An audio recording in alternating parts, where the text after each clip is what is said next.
yung DOLE nag-inspect, pumunta lang diretso sa opisina ng HR, paglabas may kasama ng envelope na makapal, hindi man lang kinausap yung mga workers.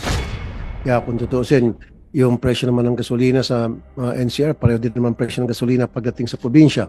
So isa yan dapat pag-aralan natin, Madam Chair, na kung gawin na natin across the board because marami rin po nakarating sa ang reklamo, mga kababayan natin from different provinces na sinasabing bakit pag kami mababa, pag sa NCR, sa Luzon, mataas, kung tutusin yung mga bilihin halos pare-pareho lang. Yun po yung sinasabi.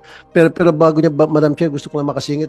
Maganda itong pinag-usapan natin na taasan po yung sweldo nating mga magagawa. In fact, last June, recently, nagtaas tayo na 150 pesos and then ako po yung nagbumungkahay na tataasan natin na up to 300 pesos pa. Now, the problem here is taas tayo ng taas sa mga sweldo nating mga magagawa, which is just right. Pero wala sa implementation, Madam Chair. Meron tayong mga manggagawa na hanggang ngayon 300 pesos pa lang ang sinisweldo. Meron pa nga 280 pesos and yet 695 na tayo and meron pa rin nagsasahod ng 280 pesos. Bakit? Ngayon tataasan pa natin under 300 so magiging ano na tayo almost 1,000 pesos. Tataasan na ng 50 pesos ng mga sakim ng mga manufacturing companies ng another 50 pesos. So parang naglulukuhan lang tayo rito. So it's really the implementation. I've been saying this time and time again, DOLE, wake up. Totoo to. Kasi Madam Chair, nag-ikot ako recently sa Kamanaba. Yung mga top 5 biggest manufacturing companies dyan sa Kamanaba area and never ever pa na-inspect ng DOLE. At kung meron man doon na sagasaan na na-inspect ng DOLE, yung DOLE nag-inspect, pumunta lang diretso sa opisina ng HR, paglabas may kasama ng envelope na makapal, hindi man lang kinausap yung mga workers. Kaya nga during the last hearing I was here, I dared DOLE na ipresenta sa akin yung pangalan ng mga field inspector sa Kamanaba because hiriting ko sa budget deliberation, pagsisibakin mga yon. Kapag lumitaw na yung mga taong yon, field inspector ng DOLE, na hindi ginawa ang trabaho o nagtrabaho, nag-inspect, pero pinalabas nila na binigyan ng passing grade yung in-inspect nila, so ibig sabihin may corruption. Kaya nga ang suggestion ko, Madam Chair, at nandito Secretary Ledesma, from now on, lahat ng field inspector nyo, pagsuotin nyo ng body-worn camera. Totoo yan. Body-worn camera para magkaalaman kung talagang ginawa yung trabaho nyo o hindi. Kasi pupunta doon yung field inspector, Madam Chair, sa halip na titingnan yung work area, kung conducive ba para doon sa mga manggagawa, yung work area nila, tapos yung mga ginagawa nila, kung tama ba, kung safe ba sila, etc. Walang ganun Wala man lang interview sa mga manggagawa. Diretso agad doon sa HR. Pagdating doon sa HR, closed door. Magkikipag-usap ng 1 oras, may kape, may merienda, may lechon, I don't know. Pag uwi, meron ng daladalang envelope na pagkapal-kapal. Ganun po palagi nangyayari, Madam Chair. We have to stop this kind of, I would even say, corruption na siguro. Kasi kung walang korupsyon, wala na magsusumbong ng mga mga manggagawa sa akin. Almost every day, diyan po sa aking action center sa Mandaluyong, pila-pila, and 75 to 80% of those people na pumipila sa akin, mga manggagawa na underpaid, mga security guard na underpaid, mga factory workers na underpaid. Nakakaawa naman sila, tataasan natin yung mga sweldo nila, and yet, hindi natin kaya ma-implement yun. So, Secretary Ledesma, I dare you, kasi kung hindi sa budget deliberation, ipapadefer ko ang budget ninyo. Promise. Mark my word, I'll walk the talk. Unless kung binago niyo from now on hanggang sa nagkaroon ng budget hearing, give me a list of your people sa Kamanaba at dito sa Metro Manila, the list of those field inspectors at kung kailan sila nag-inspect at anong nangyari dun sa kanilang ginawa inspection. At kapag nakita ako na naging tamad sila o wala silang ginawa doon sa kanilang inspeksyon o dinoktor nila, I want their heads sibakin. Punyet, lintik na mga yan. Mainit ng ulo ko. Kasi Madam Chair, nag-inspect ako eh. I went around, nakita ko kalunos-lunos yung kalagayan ng mga manggagawa. Pinagpapawisan, kulang sa safety gear, mainit, walang electric fan, walang ceiling fan, industrial fan, walang boots. Pagkatapos, maliit ang sweldo.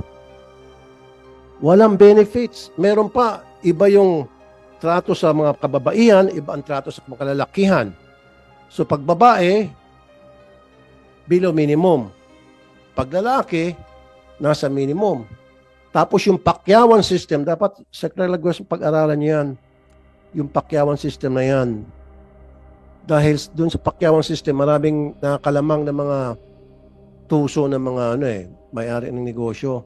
Sa pakyawan kasi, Madam Chair, you have to meet a certain number of may quota ka, performance mo, a certain number of products na mabalot mo in the case of ikaw ay dun sa repacking. So, yung sinasabi ng mga gawa, they have to work at least 12 to 16 hours para ma-meet lang yung minimum wage. Kasi kung at a regular pace lang sila magtatrabaho, at 8 hours, hindi lang ma-meet yung minimum wage. Hanggang 300 lang sila. So therefore, for them to meet that minimum wage, ulitin ko, 12 to 16, even 18 hours, they have to put. Yun siguro pag-aralan natin. So meron ba nag-i-inspeksyon na dole para masiguro na wag naman paabutin ng parang magdamagan na magtatrabaho yung manggagawa para lamang ma-meet yung minimum wage, mapakain na maayos yung kanilang pamilya. So yun muna, Madam Chair, na gusto ko sa implementation at Secretary Laguesma, I promise you, i-defer ko ang budget ninyo.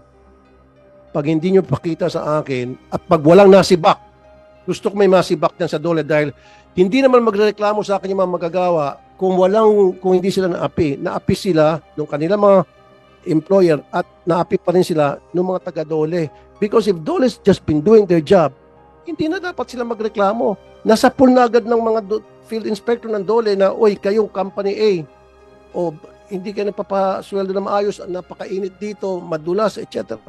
Na-flag down agad. Bakit hindi? It's either hindi lang ginagawa ang trabaho nila o corrupt sila. So gusto ko may masibak.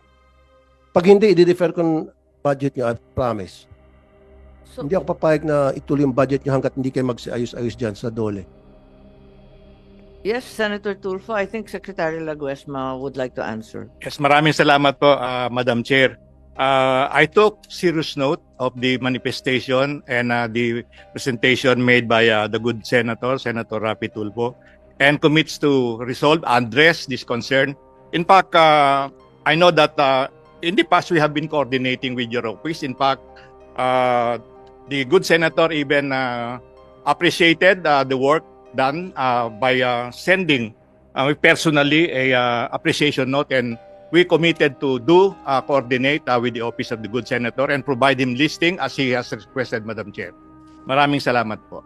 Okay, yes, Secretary Laguesma, ang gusto kong mangyari talaga, maging seryoso kayo sa paggagawa ng trabaho ninyo, not you, meaning yung mga field inspectors ninyo.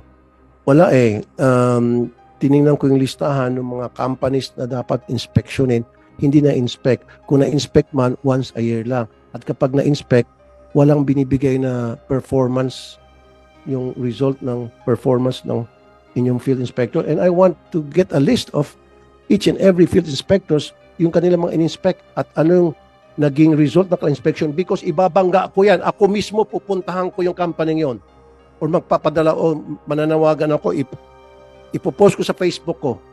Ito, in-inspect ni ganitong araw, ganitong linggo.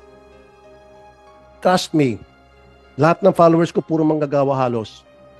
Now, pag nag-respond yung mga manggagawa na, hindi pumunta yan dito, pumunta yan dito, kaya lang tago doon sa HR. Gusto ko masibak yon. Totoo, on the spot. Kapag hindi mo sibakin yon, di-defer kong budget nyo. Okay. I think, Secretary, tumatango naman si Secretary, mukha namang sang-ayon. Madam Chair, will respond and resolve yung pong concerns na nirelate po sa atin ni Senator Rapi Tulfo. Kasi po, Madam Chair, matagal na problema to. Alam ko, Maraming problema sa ating bayan na nangyari ngayon. Napakarami. Pero equally important na dapat tutukan din natin, itong every single day, may mga manggagawa tayo by the hundreds of thousands na nanaapi, apektado sila directly kasaming kanilang family. Yun dapat isaalang-alang natin. Kasi hindi naman gagana lahat ng company, lahat ng corporation, lahat ng factory kundi lang sa manggagawa eh. Kaya gumagana lahat mga yan dahil sa pawis at hirap ng mga manggagawa. Yun lang yun eh.